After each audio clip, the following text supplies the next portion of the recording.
important matter of interim measures, which are also key, and they are confidence-building measures. And for example, the difficult issue of the high cost of living, we will deal with it as an interim measure. How do we look at it so that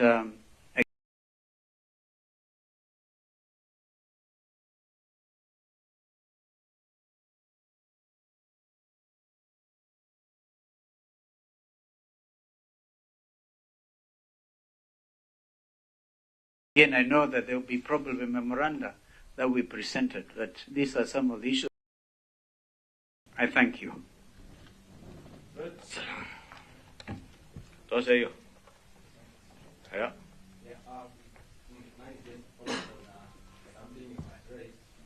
Telling us to ignore the noise out there from all sides. But it seems those people out there who are also partly seniors that we report to are still ignoring your comments and they're still talking against this policy. Since everybody has their own card hidden. What's your take on that? Indeed, my good friend Emmanuel Song, the committee has noted there has been tremendous progress on the sentiments that have been aired out there.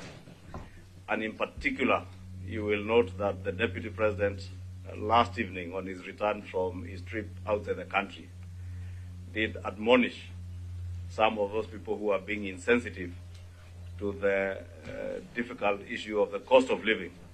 And therefore, this committee has even noted that very good progress from none other than the Deputy President.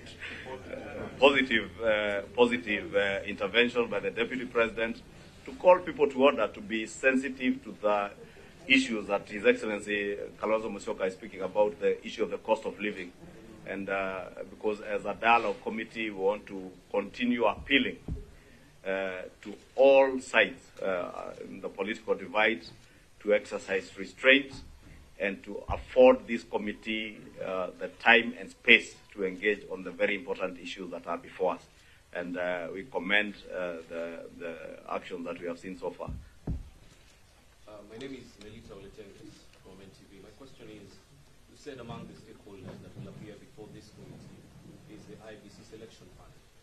My question is, will this then mean that the process will start afresh if the deliberations come to that? The process to begin afresh of the selection panel. Yes. I invite them as stakeholders. Please note the word stakeholders because they are stakeholders. And since we do not know what will come at the end of the process as major stakeholders in the process, that's why we are inviting them. And as I said, amongst others.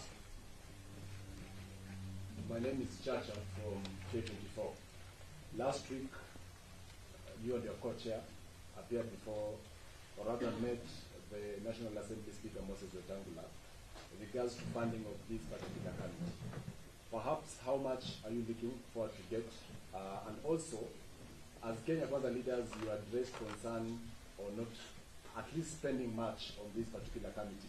Are you also willing to forfeit perhaps your allowances should that money come? Is that myself or the committee? So I can prepare the ground for Kimani. He had actually offered to buy tea and stuff. I'm sure he's still committed. So Chacha, that is to me as a co-chair. His Excellency has answered for me. And just for the record, we do not attract any allowances in these sittings.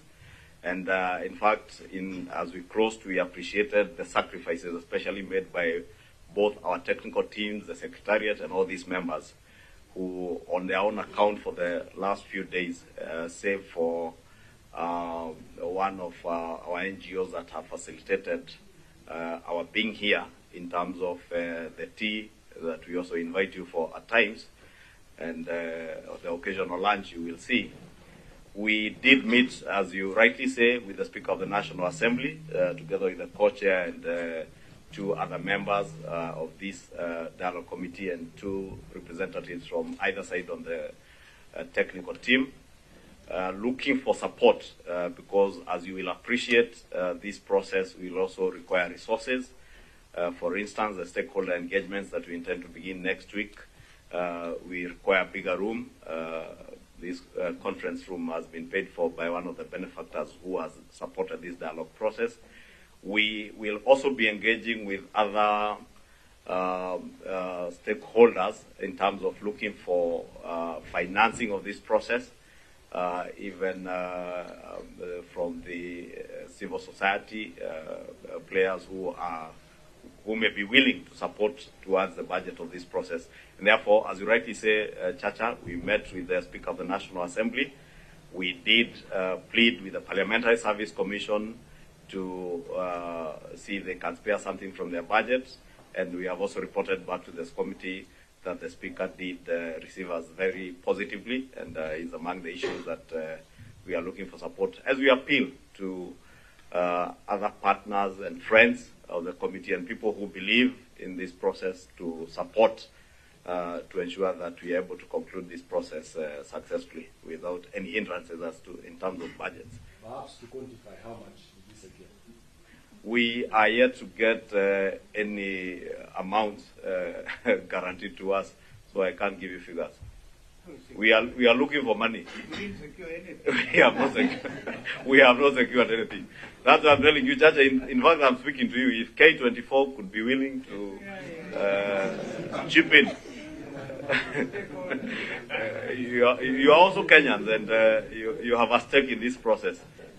So we are appealing for support for the process. All these people you see here, the technical committee, the secretariat, are very busy professionals who have given us their time, some from their very busy professional engagements. The amount of paperwork you see, all these things you see here have to be paid for, including these facilities. These are public facility. We will not be here if somebody had not offered to pay for it. I'll just take clarification on close question. Last Saturday, as new leader of the Binga said, they are still collecting signatures in a function that was also attended by Patrick Alonso. I'm wondering, where does that place you give as I can tell you that is not for this forum, for sure. Yeah, so let's restrict ourselves to matters that are before the committee. Just like the D minus score is not for here.